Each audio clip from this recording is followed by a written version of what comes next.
দুই চোখে হাহাকার, কেঁদে বুক ভাসালেন সুমন।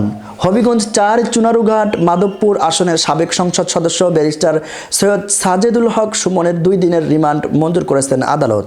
বৃহস্পতিবার দুপুরে হবিগঞ্জের জুডিশিয়াল ম্যাজিস্ট্রেট আদালতের বিচারক কামরুল হাসান রিমান্ড আদেশ মঞ্জুর করেন। এ সময় কান্নায় ভেঙে পড়েন সুমন। এর আগে বৈষম্য বিরোধী ছাত্র আন্দোলনের হামলার ঘটনায় করা মামলার তদন্তকারী কর্মকর্তা উপপরিদর্শক SI লিটন রায় তার ১০ দিনের রিমান্ড আবেদন করেন। ব্যারিস্টার সুমনকে আদালতে নেয়ার পথে বিক্ষুব্ধ জনতা বিক্ষোভ করে, তার ফাঁসি দাবি করে।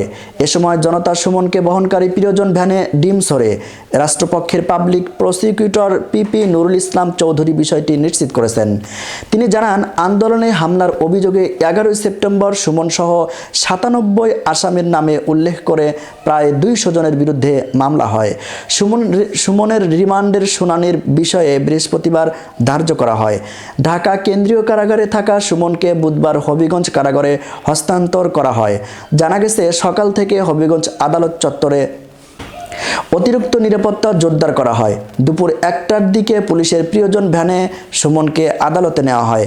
আদালত ভবনে প্রবেশের সময় বিএনপির অঙ্গ সংগঠনের নেতাকর্মীরা তার শাস্তি চেয়ে নানা স্লোগান দেন। এ সময় শত শত মানুষের ভিড় থেকে ব্যারিস্টার সুমনকে লক্ষ্য করে একাধিকবার পচা ডিম নিক্ষেপ করা হয়। এছাড়া আদালত চলাকালে সুমনের এক সমর্থক আদালতের ভেতরে ভিডিও ধারণের চেষ্টা করেন।